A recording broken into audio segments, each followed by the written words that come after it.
Meus queridos irmãos e irmãs, mais uma vez eu vos saúdo com a graça e a paz do Senhor Jesus. Quero convidar a igreja para juntos abrirmos a nossa Bíblia no Evangelho de Lucas. Evangelho de Lucas,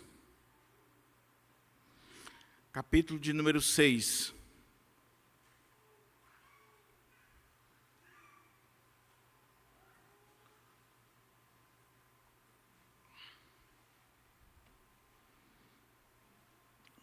Lucas, capítulo 6,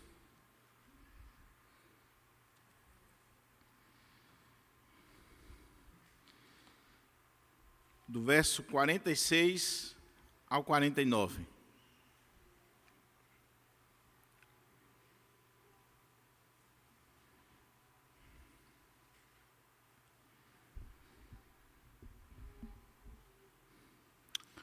Diz assim a palavra do Senhor: Por que me chamais Senhor, Senhor, e não fazeis o que eu vos mando? Todo aquele que vem a mim e ouve as minhas palavras e as pratica, eu vos mostrarei a quem é semelhante. É semelhante a um homem que, edificando uma casa, cavou, abriu profunda vala e lançou os alicerces sobre a rocha. E vindo a enchente, arrojou-se o rio contra aquela casa e não a pôde abalar, por ter sido bem construída. Mas o que ouve e não pratica é semelhante a um homem que edificou uma casa sobre a terra sem alicerces, e arrojando-se o rio contra ela, logo desabou. E aconteceu que foi grande a ruína daquela casa. Vamos orar ao Senhor e vamos pedir ao Senhor que nos abra a porta à palavra, que fale ao nosso coração e que a nossa vida seja impactada e transformada pelo poder da palavra de Deus nesta manhã. Pai querido, estamos diante da Tua palavra e eu tenho convicção, à luz desta mesma palavra, que ela não volta vazia, que ela tem endereço certo, a começar o meu coração nesta manhã. E eu quero te pedir, meu Pai, que o Senhor nos ajude, nos oriente, nos dê discernimento espiritual, a iluminação necessária e principalmente a intrepidez para falar a Tua palavra com ousadia e no poder do Teu Espírito Santo. Fala conosco, Senhor, aquilo que nós precisamos e não pura e simplesmente o que nós queremos ouvir. Que saiamos daqui alimentados, instruídos, transformados pelo poder da Tua palavra. É em Cristo que eu te oro e já te agradeço, hoje e sempre. Amém. Por favor, mantenha aí a sua Bíblia aberta nesse texto. Nós estaremos expondo ele à medida que formos lendo e aplicando ao nosso coração. O tema do sermão nesta manhã é sábios e insensatos no canteiro de obra da vida. Sábios e insensatos no canteiro de obras da vida. Em 2008, eu fui para o seminário. E quando ali cheguei, o seminário que o Senhor me deu a honra de fazer é o Seminário Presbiteriano do Norte, em Recife. E quando ali cheguei, fiquei encantado com a estrutura do Seminário Presbiteriano de Recife, Seminário do Norte, toda a sua beleza, exuberância, principalmente o casarão antigo que tem lá, que foi a primeira sede do seminário. Mas uma coisa me chamou muita atenção. Ao lado do seminário, nós tínhamos ali um terreno praticamente abandonado, muito grande, que nos tempos idos, nos tempos passados, funcionava lá uma distribuidora de bebidas. E eu ficava pensando, esse terreno aqui, numa área nobre de Recife, abandonado, sem ninguém se importar com ele, que coisa estranha. Até que passou um ano, e se eu não estou enganado, no segundo semestre de 2009, nós fomos surpreendidos com aquele terreno virando um canteiro de obras. E foi muito interessante porque começaram a chegar as máquinas, os trabalhadores, montar ali aquele canteiro de obras. E em pouco tempo, o sossego dos seminaristas acabou, principalmente aquele cochilo depois do almoço, para poder ir fazer os trabalhos, ir para a biblioteca, acabou completamente.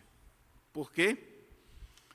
Porque estabeleceram ali o bate-estaca, que vai fincando as estacas para firmar o alicerce das torres que seriam construídas ali naquele terreno. Pelo menos umas 9 torres. E de dia e de noite nós ficávamos com aquele barulho do bate-estaca, batendo, e chegou um determinado momento que cada batida daquela estremecia até a cama que a gente dormia, que o prédio era do lado. Vai cair o seminário, vai cair aqui o prédio, e nós ficávamos preocupados, porque à medida que ia batendo aquelas estacas, abalava as estruturas ao redor, a ponto de um muro, que era um muro muito antigo, o muro do seminário, caiu. Passaram-se meses com aquele sistema, e você não via um tijolo, uma parede levantada, você só via buracos, pontos naquele terreno como um todo, e aquela máquina trabalhando, fincando ali as estacas, durante meses, meses e meses. E como leigo, você olha para uma obra daquela ali e você diz, o que está sendo feito? Por que não subiu nenhuma parede ainda? O que estava sendo feito ali eram os alicerces daquele prédio. E precisava que aquelas estacas, aquelas colunas, fossem firmadas na rocha. E a rocha ali estava num grau de profundidade muito grande, a ponto de exigir muito daqueles engenheiros, daqueles trabalhadores. Parece um trabalho inútil, um trabalho que, a olho nu, você não vê resultado. Mas aquelas estacas estão descendo, descendo, descendo, descendo, até fincar em uma rocha.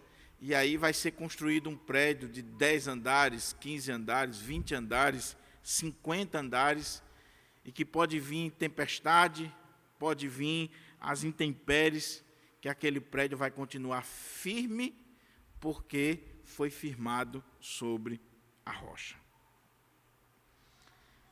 Pois bem, o texto que nós acabamos de ler fala de um canteiro de obras. Mas não um canteiro de obras qualquer. Esse canteiro de obras aqui tem a ver com a nossa vida. Tem a ver com a nossa história. Tem a ver com a nossa existência. Com a nossa família. Esse canteiro de obras aqui não está construindo pura e simplesmente torres que serão vendidas, mas que num futuro próximo ou longínquo essas torres podem ser destruídas ou substituídas. Aqui está falando da construção da nossa vida, da nossa história. Aqui está falando da nossa existência aqui e além. Está falando da nossa eternidade. E a pergunta é, como é que nós agimos nesse canteiro de obras que está fazendo a maior obra, que é a nossa vida? Nós agimos como sábios ou como insensatos? Nós agimos como engenheiros, mestres de obras, pedreiros, pessoas que estão ali tendo consciência do que está fazendo e que não podem fazer qualquer coisa. É preciso planejamento, estudo, análise. É preciso que seja feito com responsabilidade.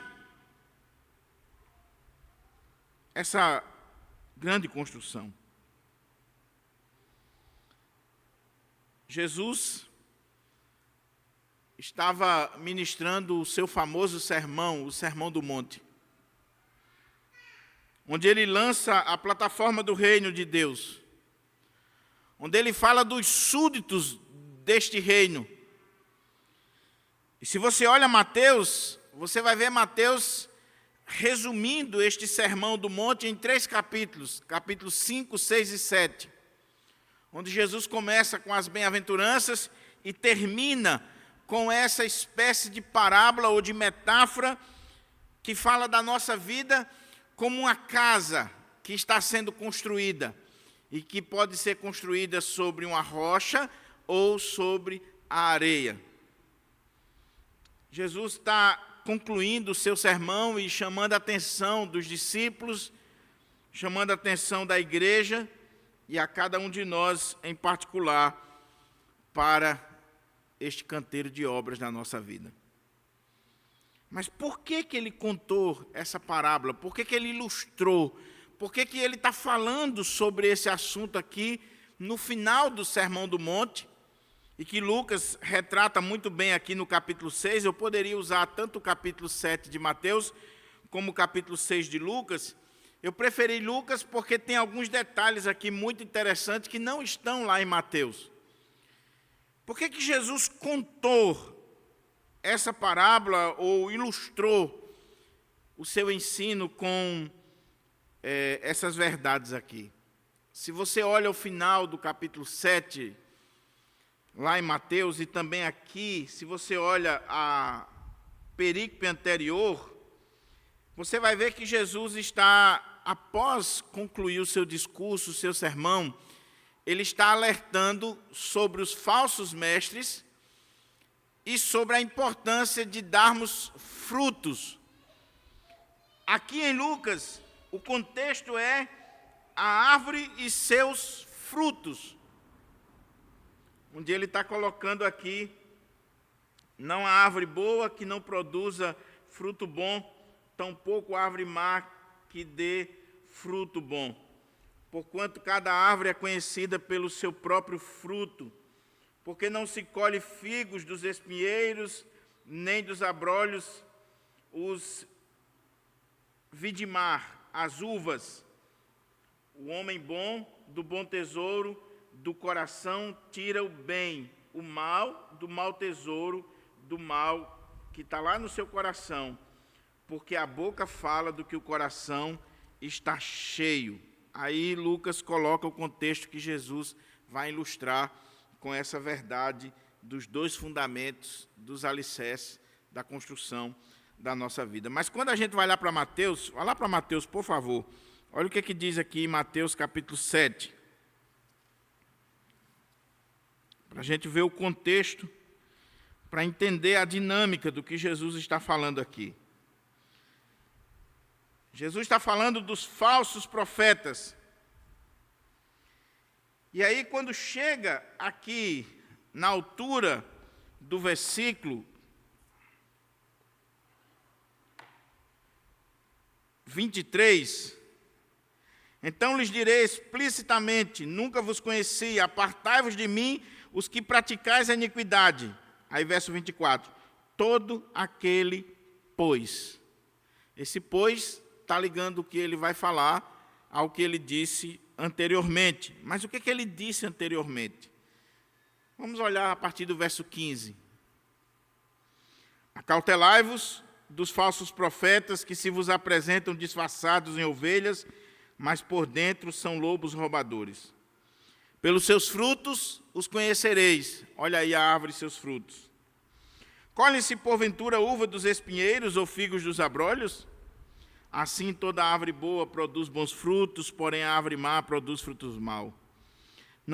Não pode a árvore boa produzir frutos maus, nem a árvore má produzir frutos bons. Toda árvore que não produz bom fruto é cortada e lançada ao fogo. Assim, pois, pelos seus frutos os conhecereis. Nem todo o que me diz, Senhor, Senhor, entrará no reino dos céus, mas aquele que faz a vontade de meu Pai que está nos céus. Muitos naquele dia hão de dizer-me, Senhor, Senhor, porventura não temos nós profetizado em teu nome? Em teu nome não expelimos demônios? E em teu nome não fizemos muitos milagres? Então lhes direi explicitamente, nunca vos conheci. Apartai-vos de mim, os que praticais a iniquidade. Todo aquele, pois, ele vai fazer o contraste entre os falsos mestres, entre aqueles que não dão bons frutos, entre aqueles que não vivem o verdadeiro evangelho. Ele vai dizer, todo aquele, pois, que ouve estas minhas palavras e as pratica, será comparado a um homem prudente que edificou a sua casa sobre a rocha.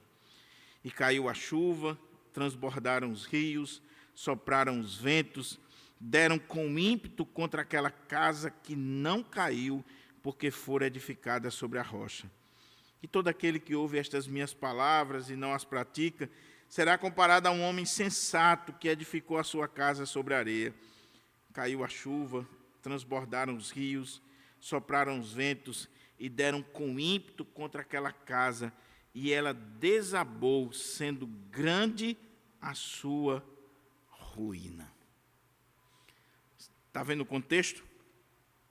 O contexto é que Jesus acabou de ministrar a palavra, e ele sabe muito bem que essa palavra vai ser recebida por uns e vai produzir frutos, bons frutos. Essa palavra vai fazer diferença na vida dessas pessoas,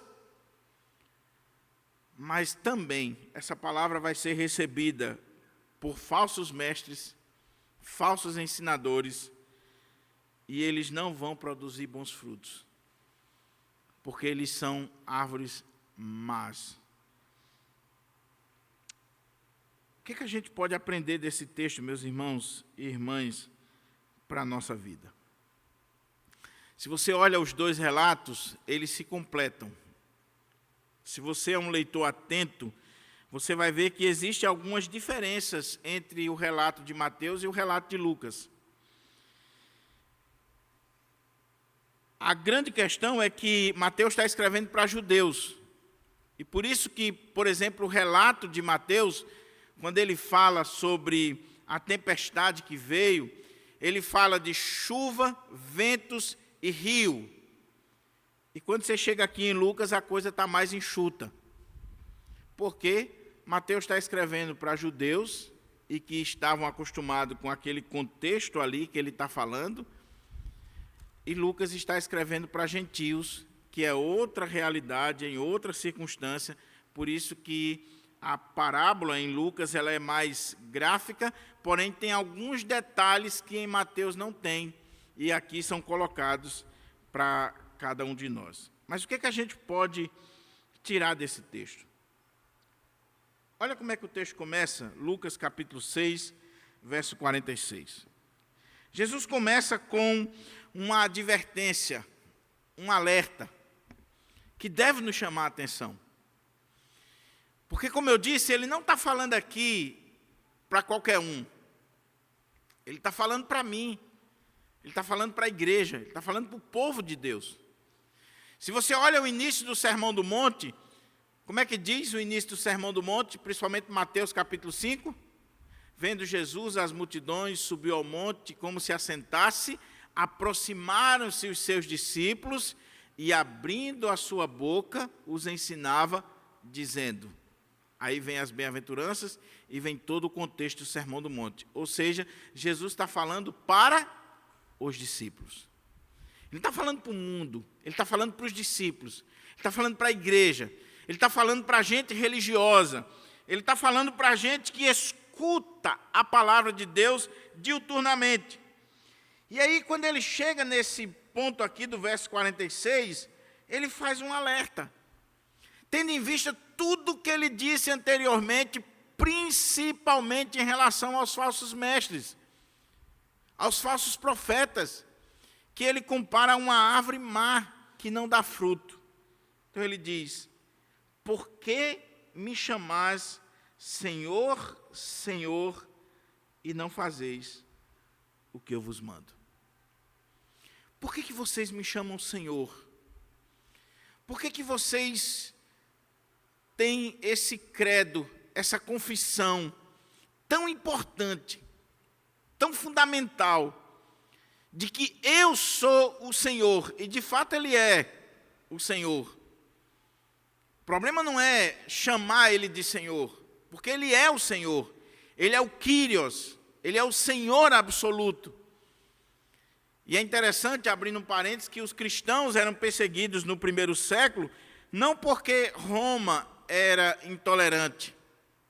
Roma tolerava todas as religiões, desde que você reconhecesse que César era Senhor, era o Kyrios, era o Senhor, a ponto de ser digno de ser adorado. E os cristãos diziam: não, Senhor, só o Senhor, Jesus Cristo. Ele é o único Senhor. Nós cumprimos com os nossos deveres, nós somos bons cidadãos, pagamos nossos impostos, fazemos tudo o que tem que fazer, agora só reconhecemos Jesus como Senhor. Mas aqui no texto, Jesus começa com essa observação, esse alerta, essa palavra que deve nos fazer pensar. Por que vocês me chamam de Senhor e Senhor e repetem isso, cantam, ministram sobre isso, mas no dia a dia não faz o que eu vos mando? E talvez você diga: ah, pastor, mas isso aí não é para mim, porque eu já sou crente. Será que não é para nós? Porque uma coisa, meus irmãos, é a confissão de lábios, é a confissão que nós fazemos diante da igreja, numa pública profissão de fé. Outra coisa é a prática da nossa vida. Será que Jesus é de fato Senhor da minha e da sua vida? Será que nós temos noção ou consciência, ou conseguimos alcançar a dimensão do que é ter Jesus como Senhor da nossa vida? A ponto de nós nos colocarmos como um escravo de Cristo, como Paulo se colocava, como Tiago se colocava, como Pedro e todos os demais apóstolos e cristãos ao longo da história da igreja, que olhavam para Jesus e diziam: Ele é o Senhor, o meu Senhor, e eu não passo de um escravo dele, de um doulos, de um escravo do Senhor Jesus. Porque se eu tivesse a consciência de que Ele é Senhor, eu tenho que responder essa pergunta dele aqui: por que você me chama Senhor, Senhor? Por que você declara isso, professa isso, e não faz o que eu mando você fazer? Ou seja, essa confissão de fé, essa pública profissão de fé, não desce para o coração e não se espalha para as áreas da nossa vida. Porque se Jesus é o meu Senhor, eu não sou dono mais de mim mesmo. Eu não posso mais tomar decisões ao meu bel prazer. Eu não posso mais fazer o que eu quero, o que eu penso, o que eu acho. A minha vida agora, ela tem dono, ela tem um Senhor, ela tem alguém que manda, e eu obedeço. É muito interessante isso aqui, porque a coisa está feia, irmãos, nos nossos dias. Eu compartilhava com o presbítero Gutenberg agora há pouco, que a gente sabe que acontece, mas quando você vê a olho nu, você se escandaliza.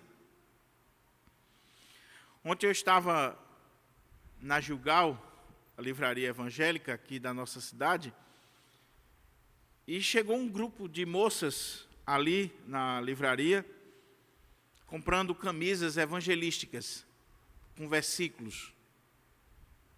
Ide por todo mundo, pregar evangelho a toda criatura, camisa com Salmo 23, Romanos 8, aquelas camisas evangelísticas bem bonitas.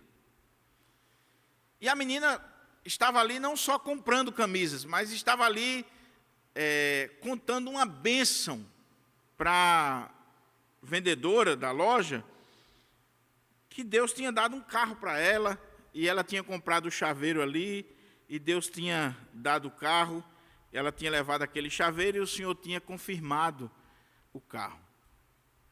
Um linguajar evangélico, uma postura que você olha assim, acima de qualquer suspeita.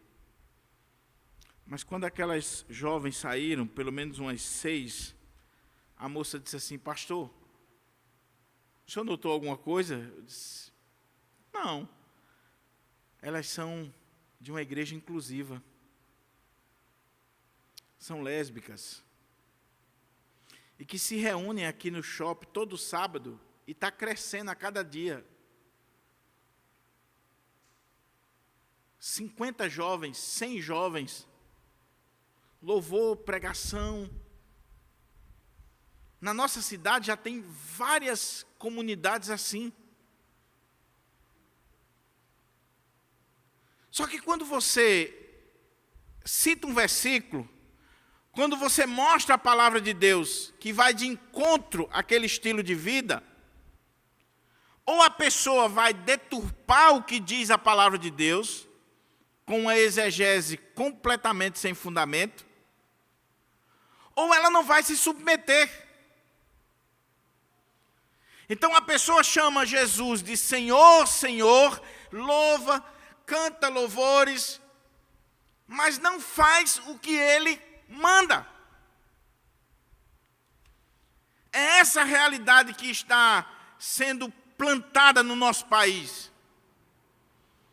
De igrejas cheias, de igrejas abarrotadas, de comunidades até inclusivas, que diz assim: Deus aceita você do jeito que você está, venha para cá que Deus é amor. Mas que se for passar pelo crivo da palavra de Deus, de fato Jesus não é o Senhor destas vidas, porque elas não fazem o que o Senhor manda. Pelo contrário, elas se colocam numa posição de senhorio em relação a Jesus. Ele é que tem que se amoldar aos meus gostos, às minhas práticas, aos meus costumes, aos meus ideais. Ele é que tem que se amoldar àquilo que eu penso, que eu faço, que eu quero. Mas eu citei um extremo. Mas quantas vezes na nossa vida nós também agimos tirando Jesus do trono, do senhorio da nossa vida? Quantas vezes? Em pequenos detalhes, em pequenas coisas, em situações que a gente sabe que não deve fazer. E aí Jesus está dizendo para mim e você nesta manhã: por que me chamas Senhor, Senhor, e não faz o que eu vos mando? Por que você tem uma profissão de fé irretocável, ortodoxa, bonita, lustrada, mas que não faz diferença na sua vida? Por que no domingo à noite você, ou no domingo pela manhã, você está cantando louvores, ouvindo a pregação, chorando na presença de Deus, declarando os atributos e a soberania de Deus, mas quando termina o culto, isso não faz diferença alguma na maneira como você pensa, no que você diz, no modo de vida. Porque me chamais Senhor, Senhor, e não fazeis o que eu vos mando. Aí Jesus começa a ilustrar. Porque é sempre bom você ilustrar.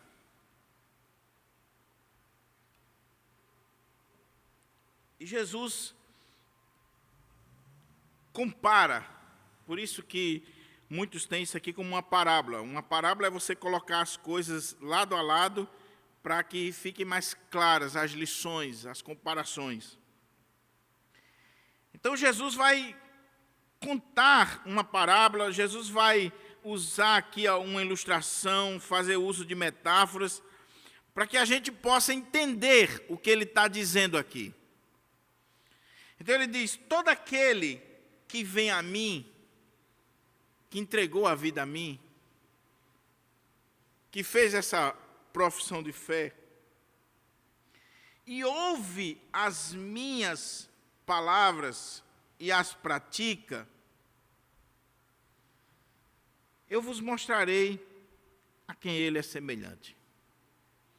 Então ele está falando aqui de gente que foi a ele, de gente que ouve a palavra dele, de gente que tem de fato essa postura piedosa de buscar o Senhor, de viver na presença do Senhor. Eu vou mostrar a quem essa pessoa é semelhante. É semelhante a um homem que, edificando uma casa, aí veja o que ele fez, abriu profunda vala e lançou os alicerces sobre a rocha.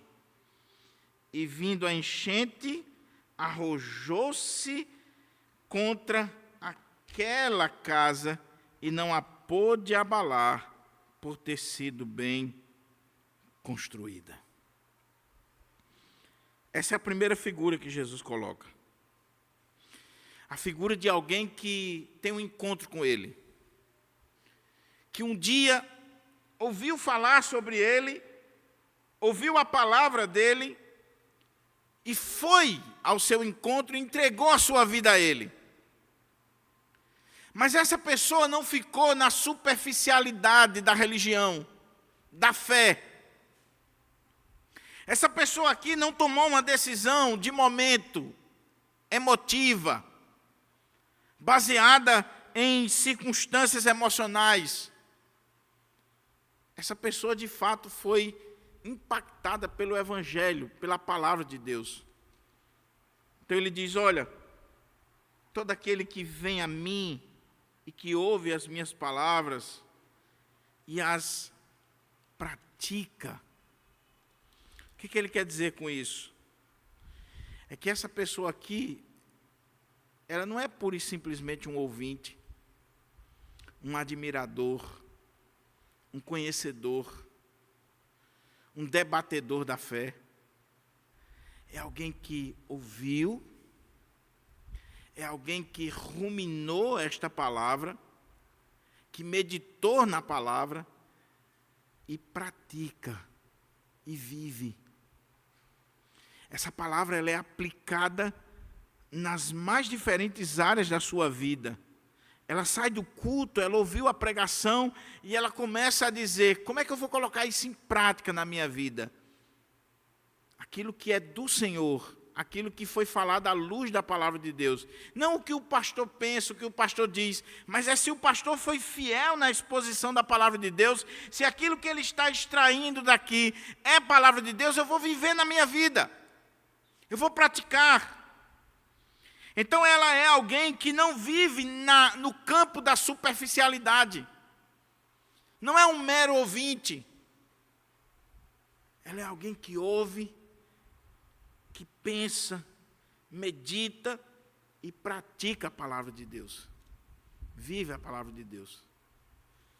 Aí Jesus compara ela a esse engenheiro, esse pedreiro, que vai construir uma casa, construir um prédio, e que ele não constrói de qualquer jeito. Não se constrói uma casa de qualquer jeito. Também não pode ser qualquer pessoa. Não pode se usar qualquer material. Não pode se usar qualquer tipo de terreno. Ele começa a ilustrar isso, dizendo, é semelhante a um homem que ele vai construir a sua casa. E aí aquele homem fez uma análise do terreno, porque ele está construindo a sua casa, a sua morada. E ele analisou o terreno, e ele viu que precisava cavar fundo, ele viu que precisava jogar os alicerces, ele viu que tinha que fazer a coisa da forma mais prudente e correta possível. Eu vou cavar até a rocha, eu vou lançar os alicerces, eu vou construir a minha casa sobre a rocha. Por quê? Porque esse homem sabia que em algum momento as tempestades viriam sobre a casa dele. E aqui, meus irmãos, está um dos pontos fundamentais para nós. É que muitas vezes nós vamos levando a nossa vida sem reflexão, sem meditação. Nós achamos que vida cristã se resume a isso aqui. Eu vou para o culto, escuto o sermão, canto louvores, vou para casa, ok, esqueci. Não pego mais na Bíblia, não oro, não medito, não me aprofundo na minha fé. Só que a pessoa esquece que a vida tem tempestades, tem intempéries, tem o dia mau, tem chuva, ventos e rio que batem, e como diz Mateus, batem com ímpeto contra esta casa. Ventos contrários que sopram sobre esta casa. Chuva no telhado ali, forte ali em cima. Esse rio que vai nos alicerces.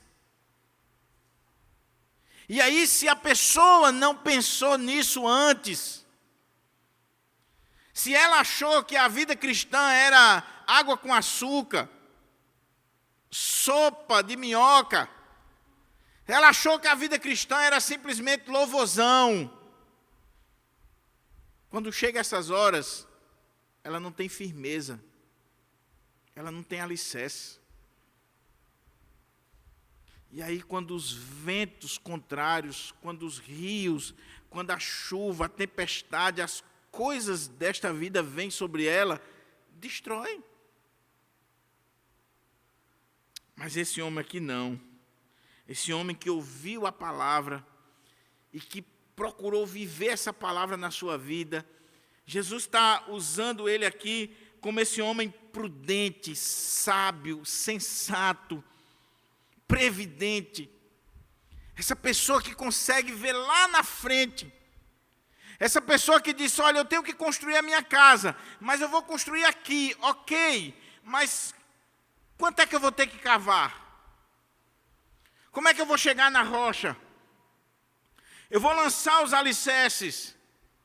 Ah, mas vai demorar, não interessa quanto tempo vai demorar meses. Mas eu estou fazendo o certo, o correto. Aquele prédio lá que eu falei, vizinho do seminário, demorou meses, só colocando as estacas, lançando os alicerces.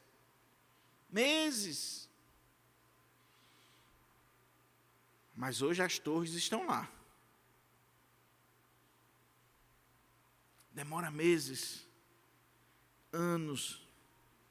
É preciso oração, é preciso estudo, meditação, caminhar para a casa de Deus, viver a vida cristã, praticar, colocar isso na nossa vida e mudando a nossa vida a cada dia. E aí, quando a luta chegar, quando as intempéries chegar, quando as tempestades chegarem, nós vamos estar firmes.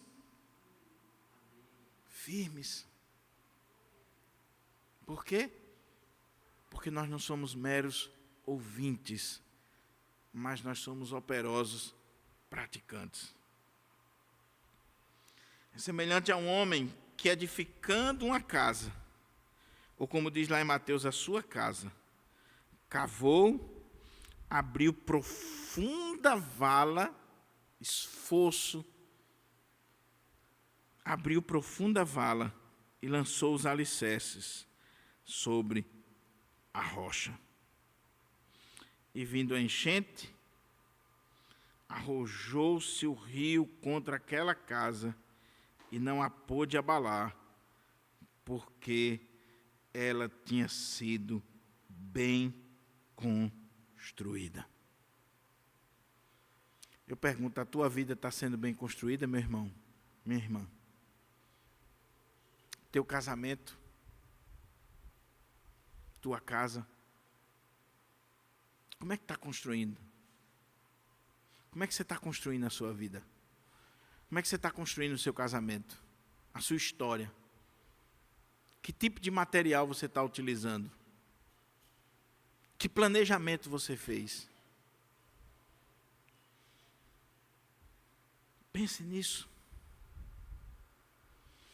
E pense sempre à luz do que pode acontecer. Seja previdente. Seja precavido. Viva a palavra de Deus hoje. Pratique a palavra de Deus. Busque a palavra de Deus. Se aprofunde na palavra de Deus, para que no dia mau, na hora da tempestade, você não venha vacilar.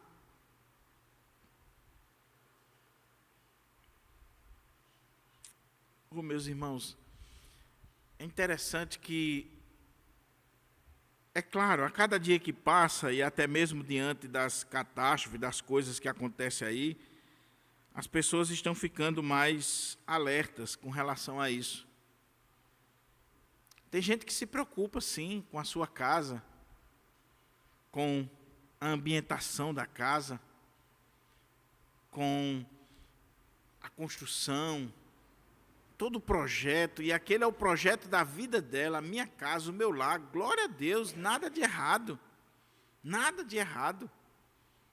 Contrata um arquiteto, um engenheiro, a melhor empresa para fazer, a design de interiores aqui, compra os melhores móveis, deixa a sua casa um brinco maravilhoso, está tudo lá bonitinho. Mas eu pergunto, você tem feito também isso com a sua vida, com o seu casamento? E agora não são questões materiais, agora estamos falando de vida, de caminhada, de eternidade.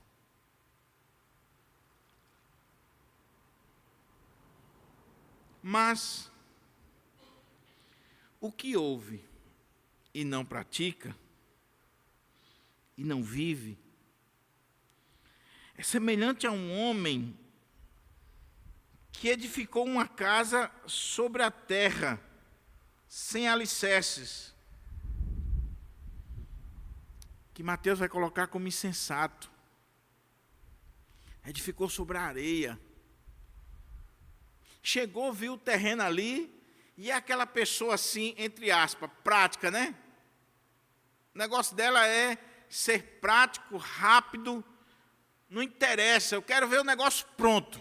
Então ele chegou, viu o terreno, está uma areia ali, uma terrazinha, ele olhou um pouquinho ali, viu que a terra era mais ou menos firme, construiu em cima da terra, não lançou alicerces, não colocou pedra, não foi atrás da rocha, simplesmente chegou ali, cavou um palmo, botou alguns tijolos e foi construindo a casa.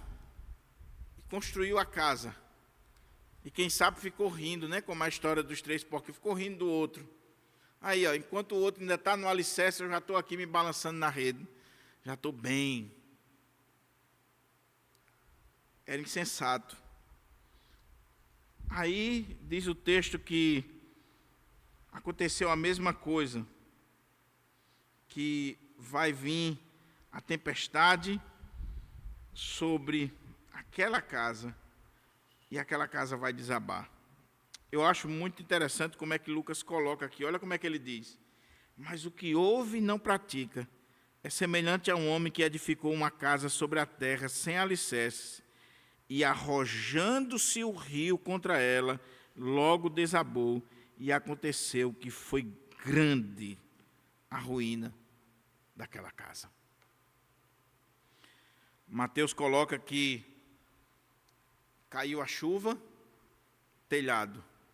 Sopraram os ventos, abalou as paredes, as estruturas, e o rio bateu nos alicerces.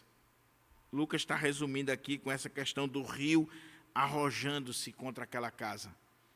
Mas eu gosto muito da descrição também de Mateus, porque Mateus coloca que essa tempestade, que esse problema que vem sobre essa casa, vem de todos os lados, de todas as dimensões.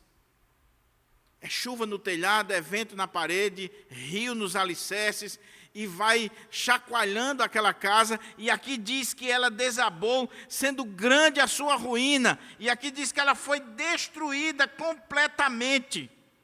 Desabou, foi grande a ruína daquela casa. O texto é autoexplicativo, e quanto mais a gente fala, a gente pode tirar o brilho do texto e a aplicação do texto, porque já é muito clara para nós. Então eu quero concluir essa palavra apenas levantando algumas questões para você. Primeiro, você é um bom ouvinte da palavra de Deus? Que você ouve a palavra de Deus, não resta dúvida, você está aqui, você está assistindo. Mas você é um bom ouvinte da palavra de Deus? Como é que você escuta a palavra? Como alguém que está disposto a praticar, a viver, a aplicar na sua vida? Ou você está ouvindo a palavra como os falsos mestres, avaliando, criticando, procurando achar um erro e não aplicando na sua vida? Segunda coisa, a palavra de Deus, ela tem produzido algum resultado na sua vida, frutos bons. Tem produzido isso em você? Quando você olha para a sua vida, quando eu olho para a minha vida, será que eu vejo fruto da palavra de Deus, da reflexão, do ouvir, do entender a palavra de Deus? Frutos bons. Nós somos árvores, que vai ser conhecida pelo fruto. E esse fruto, ele está fundamentado na palavra de Deus ou não? Então, quando você olha para a sua vida, que tipo de fruto você está produzindo? Frutos bons? E aí, quando você olha, você diz, isso aqui é resultado da palavra de Deus em mim? Terceira coisa. Você se preocupa com essas questões? Da construção da sua vida? Do seu casamento? Da sua casa? Ou você é daqueles que só se preocupa no aspecto material? Tem gente que gosta de construir, que é uma benção, não é não? Meu avô, quando se aposentou, ficou em casa, e aí era uma figura, porque ele estava lá com a rede armada, Evânio. Aí daqui a pouco ele dizia, vou fazer um serviço aqui. Aí tirava a parede da sala, abria um vão. Aí 15 dias depois, um mês, 2 meses depois, ele dizia, eu vou fazer um quarto aqui. Aí puxava outra parede. E assim ele ia fazendo serviço para lá, para cá. Era arrumando coisa, né? Mas ele estava sempre querendo reformar, querendo fazer alguma coisa ali. Será que nós fazemos isso com a nossa vida? Deveríamos. deveríamos pegar o material da palavra de Deus, devíamos sentar e planejar e meditar e dizer assim, qual é a área da minha vida que está precisando de um retoque? Está precisando de um reparo? Porque se você tem uma casa e você não liga com ela, você não faz nenhum tipo de reparo, de manutenção, vai chegar um momento que a bronca é grande. É a torneira, é a encanação, é a eletricidade, é isso, é aquilo, aquilo outro. E é assim na nossa vida. À medida que o tempo vai passando, áreas da nossa vida, coisas da nossa vida, precisam ser reparadas à luz da palavra de Deus. Tem área da sua vida que está uma bênção. Tudo bonitinho, bem pintado, tudo bem feito. Tem outra área que está precisando de um retoque. Você se preocupa com isso? Ou você segue aquela teologia, deixa a vida me levar, leva eu?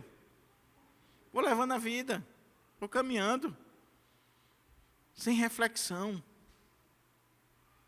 Sem reflexão.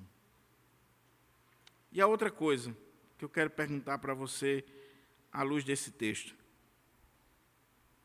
Sua vida está firmada sobre a rocha? Seu casamento está sobre a rocha? A nossa igreja está sobre a rocha?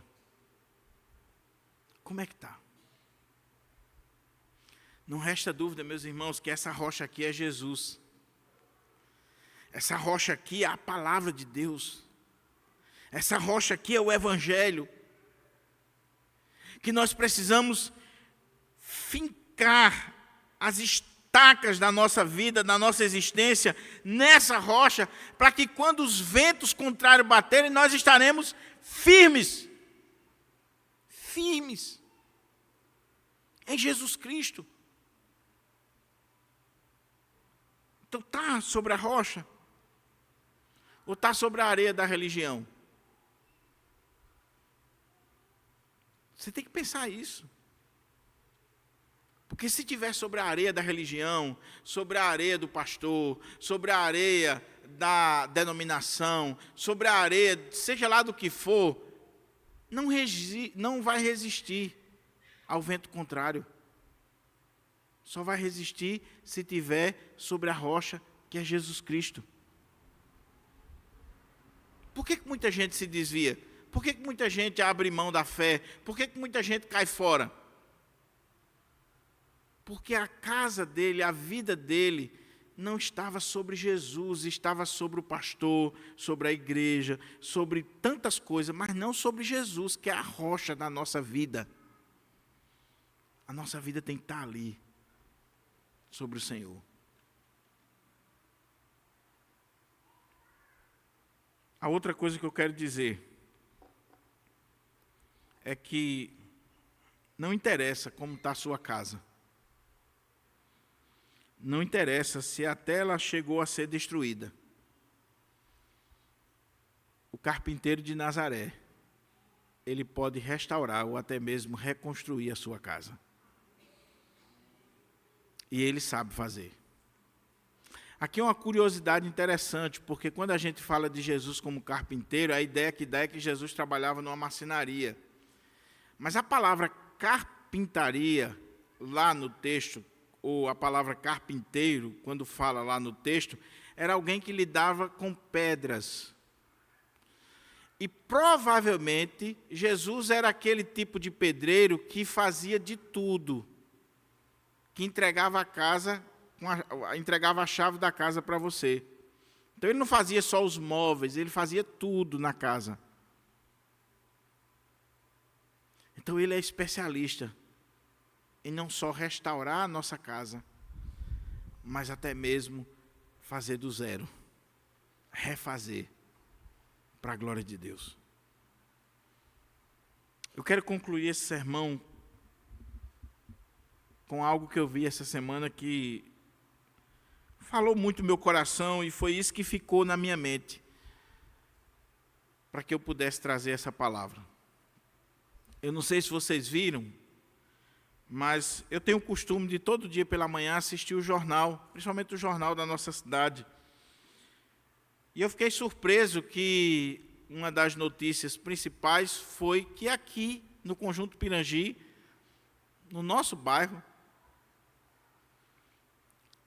por causa da chuva, algumas casas caíram e outras estavam em risco de cair.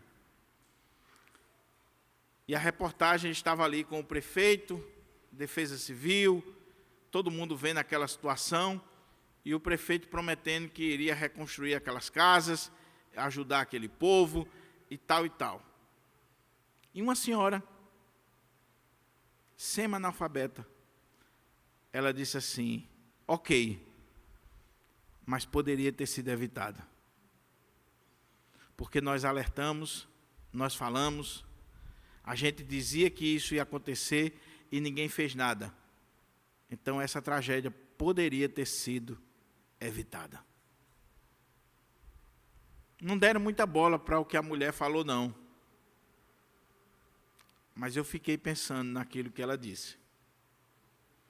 Essa tragédia, essa catástrofe, poderia ter sido evitada.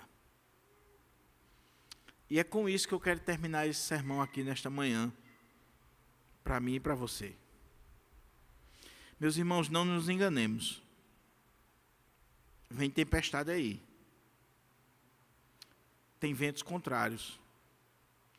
Tem rios se arrojando para vir contra a nossa vida, contra a nossa família, contra a igreja do Senhor, contra o Evangelho de Jesus. Não tenha dúvida. Não tenha dúvida. E a questão é, na hora da tempestade nós vamos fraquejar? Nossa casa vai ser destruída? Nossa família? Nossa igreja? Nossa vida em particular? Para depois estarmos chorando? Não. É exatamente porque uma tragédia como essa pode ser evitada que o Senhor Jesus deixou esse alerta para mim e para você. Agora a escolha é nossa. Nós vamos ser sábios ou insensatos no canteiro de obra da nossa vida.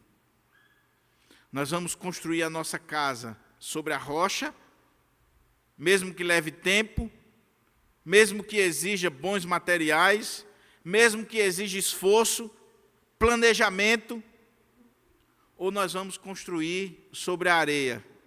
Vai ser algo rápido, com qualquer tipo de material, mas que não resiste às intempéries da vida.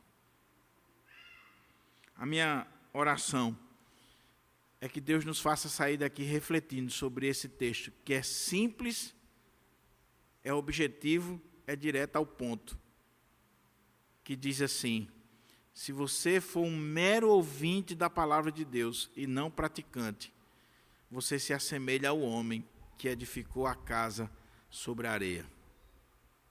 Mas se você for um ouvinte da palavra e praticante da palavra, você se assemelha àquele homem sábio que edificou a sua casa sobre a rocha.